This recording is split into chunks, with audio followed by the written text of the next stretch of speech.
Well, we may might be wondering, this is a time for all ages, and I'm sorry you can't join me up there because my space has been usurped by Jen and the new members, but we'll let them off because that's important.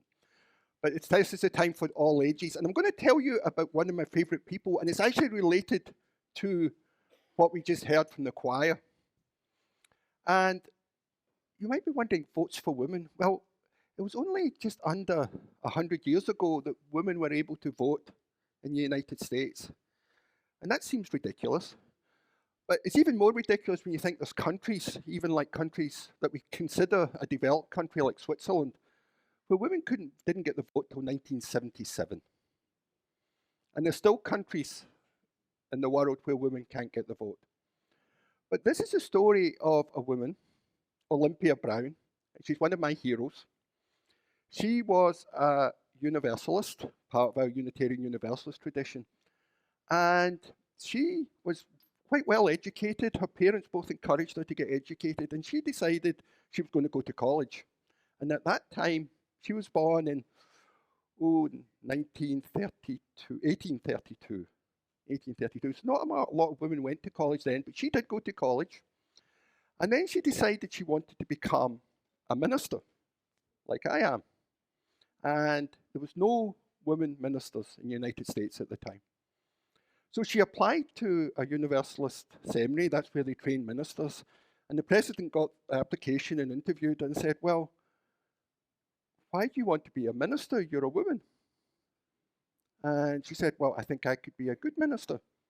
I said, well, okay, but you can come, but no one's going to hire you as a minister.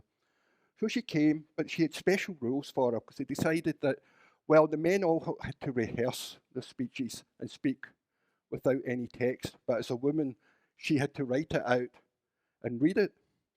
So she got up for the class to do a final reading. She took out her text, rolled it up, put it behind the back, and spoke, and did perfectly well and passed. So she eventually graduated from seminary. So she decided, I want to become a minister. So she would apply to different churches. But she applied with the name O. Brown, not Olympia Brown, because people would get a clue, Olympia, she might be a woman, and she would show up, and then they go, but you're a woman. I know that, she said. And so she would give a sermon, and they went, you're a really good preacher. We're going to ordain you. So she got ordained. That means she got the title Reverend. So she started applying for jobs.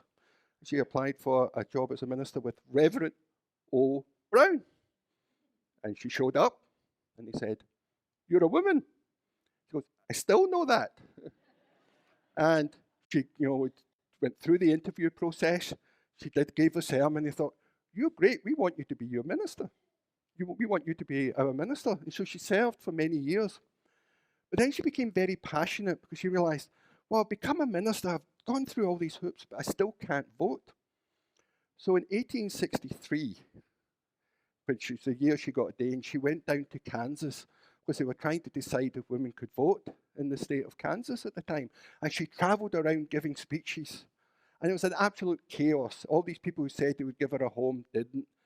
She was traveling by wagon train and by horse all over Kansas in 1863. This was also when the Civil War was going on in the United States. And people would come, people would throw vegetables at her, throw fruit at her, but she would speak. But the men did not vote to let women have the vote. So she campaigned for the rest of her life, for the next 60 years, for the right for women to vote. And many of the early suffragettes and many of the early pioneers for women's votes never made it to 1920 to get the vote. But Olympia Brown was 88 in 1920, and she got a vote. And she was one of the first people to stand in line.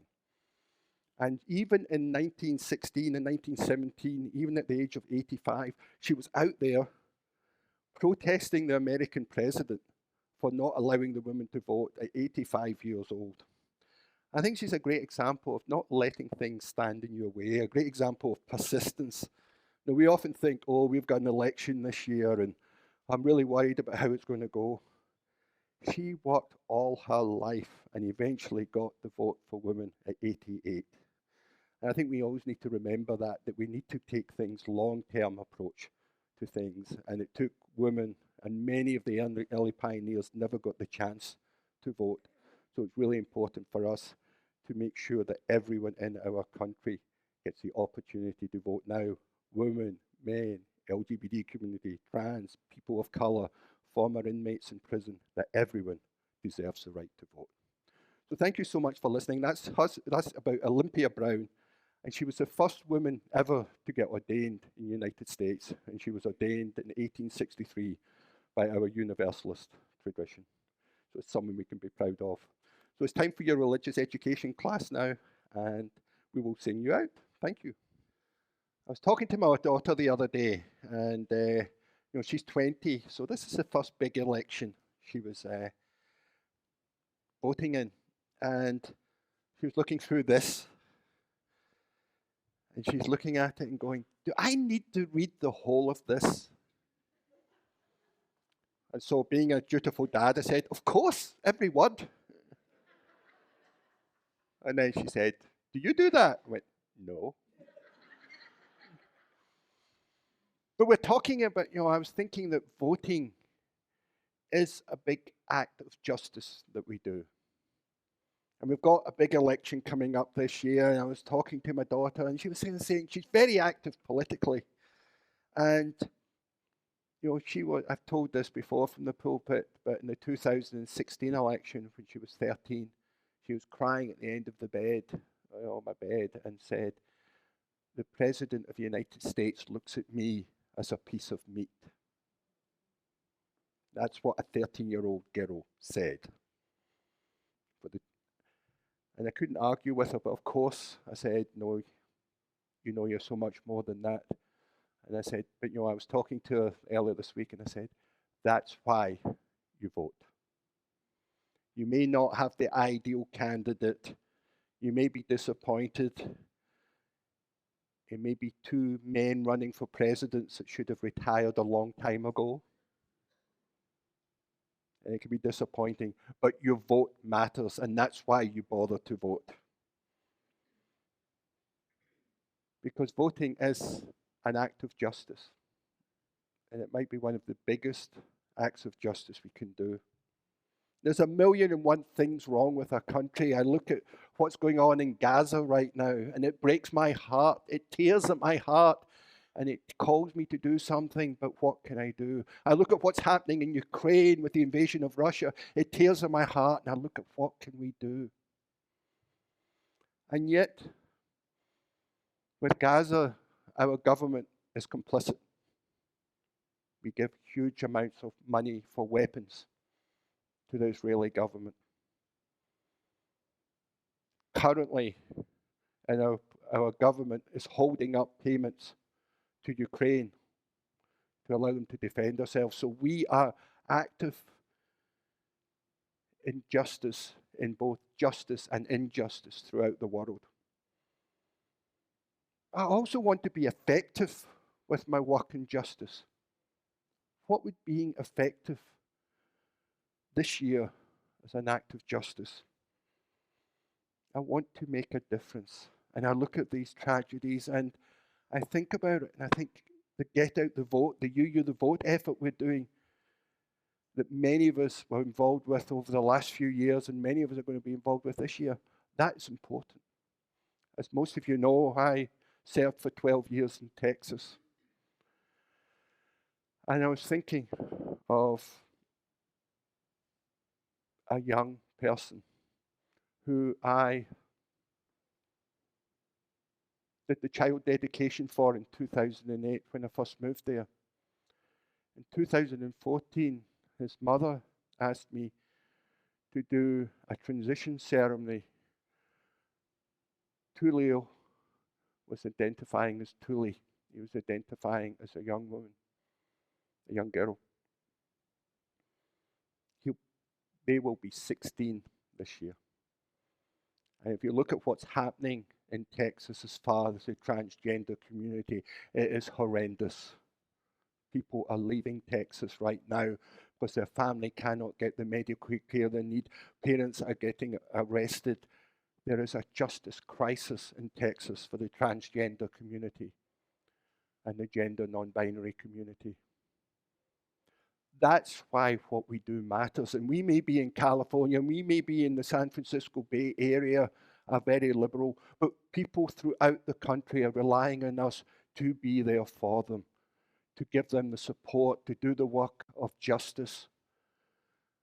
They may be in the front lines, but we can reach out to the religious communities in Texas and in Florida, which are under threat. And I think of Thule, that young person who's now 16, and the life he faces in Texas.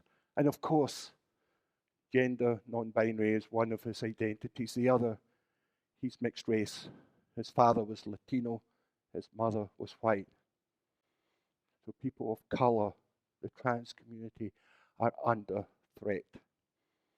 So it matters what we do in justice, and we need to be effective in what we do. I'm not sure what I can do about Gaza. I would love to see peace there. I'm not sure what I can do about Ukraine, but I look at what's coming up in this election here, and it's really important, I think, we all get involved. And the great Unitarian James Luther Adams said it was so important that we are the prophethood of all believers. The prophethood, meaning justice is a responsibility of all of us. It's not something we do by proxy through our social action committee. Every one of us in this room and every one of us online is involved in the justice work of this community. It's necessary now. And we talk about justice and equity, so what's our goal? And in the new Article 2 bylaws that we're discussing, it says justice is the work to be diverse, multicultural, beloved communities where all can thrive. And equity, we declare that every person has a right to flourish with inherent dignity and worthiness. And I think for every Justice Act we do, we need to consider, are we serving transgender women of colour? Because if we are addressing those identities we are dealing with so much, we know the discrimination of women throughout history, especially by religion and especially by Christian nationalism. We look at the discrimination for people of colour, often justified by sacred texts from different religions. And we know how the transgender community is being threatened so much. So if we really think about our justice work in creating a beloved community where a transgender woman of colour, a black transgender woman, can feel respect, dignity, and safety. That, to me, is the beloved community that I strive for. And that's the vision we need to have with our justice work. When we do the UU the vote, or when we do address economic inequality, when we address affordable housing, it's so that everyone in our community can live with respect, dignity, and safety. That is the goal that we have. And that's the vision we need to work towards. And that's what gives me hope, as long as we continue working towards those goals. We talk about the inherent worth and dignity of every person. And that's the vision that I want for a beloved community. It's where those who have been most historically marginalized in our community can live with respect, dignity, and safety. Because right now, too many people, including in the San Francisco Bay Area, including Redwood City, as well as throughout the country and the world, cannot live with those things. So I invite you to think, what vision do you have for the community? Because ultimately, what we are doing here in the United States, we are trying to create really the first diverse multicultural democracy. There's never been a true diverse multicultural democracy. For too long, women didn't get the vote. For too long, people of colour didn't get the vote. For too long, the LGBT community has been oppressed. We are in a long-term goal to create the first diverse multicultural community. And we are seeing this backlash. In this country, we've got Christian nationalism. In India, we've got Hindu nationalism. In Hungary, we've got a radical nationalism. I don't know what the terminology for it is.